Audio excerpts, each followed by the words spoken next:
Saat harga jebol di bawah support dan kamu buru-buru cut loss, ada kemungkinan kamu baru saja menyerahkan sahammu ke tangan yang justru sedang menunggunya. Penurunan itu bukan tanda pasar melemah. Seringkali itu jebakan yang sengaja dipasang dan kamu masuk tepat waktu. Pola ini berulang terus. Harga turun pelan-pelan berminggu-minggu, membosankan. Tidak ada berita. Orang mulai lelah menunggu.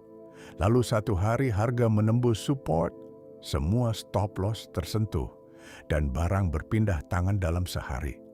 Besoknya harga naik dan tidak pernah kembali. Kamu menonton dari luar.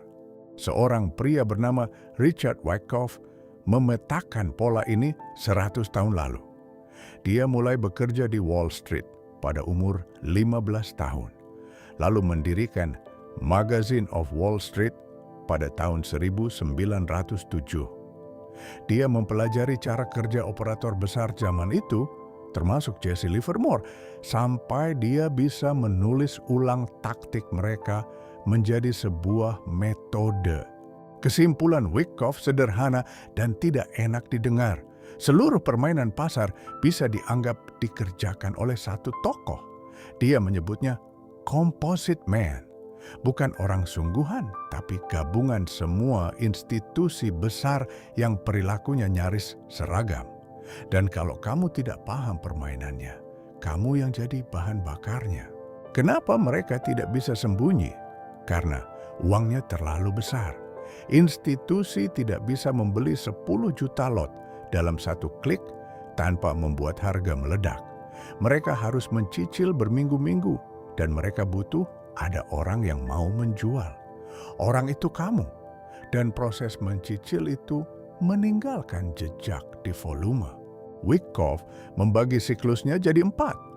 Akumulasi, saat mereka mengumpulkan diam-diam di harga rendah.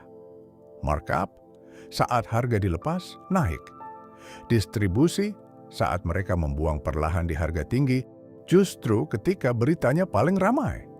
Lalu markdown, saat harga jatuh, dan yang tersisa memegang barangnya adalah publik. Bagian paling penting ada di ujung akumulasi. Wyckoff menyebutnya spring. Harga sengaja ditekan sedikit di bawah support supaya stop loss retail tersentuh dan barang murah keluar. Lalu harga langsung dipantulkan.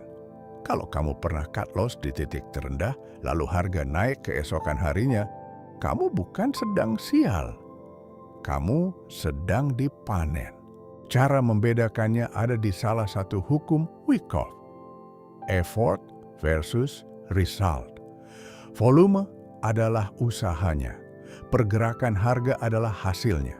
Kalau harga jebol ke bawah dengan volume besar, tapi tidak mau turun lebih jauh, usahanya tidak sebanding dengan hasilnya. Ada yang menyerap di bawah sana. Itu bukan kelemahan, itu penyerapan. Kalau sampai di sini kamu mulai melihat chart dengan cara yang berbeda, tekan subscribe. Channel ini membedah cara uang besar bergerak di bursa. Satu metode setiap video. Tapi ada yang harus kamu tahu dan jarang disebut orang yang menjual kelas Wyckoff. Metode ini sering meleset. Spring palsu itu ada. Support yang jebol dan memang benar-benar jebol juga banyak. Wyckoff sendiri tidak pernah menjanjikan kepastian.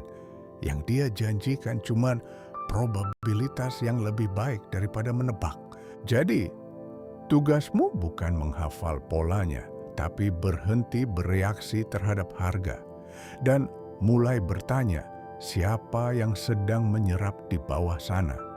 Sekarang jujur saja, terakhir kali kamu cut loss di support yang jebol, harganya naik lagi setelah itu atau memang terus turun?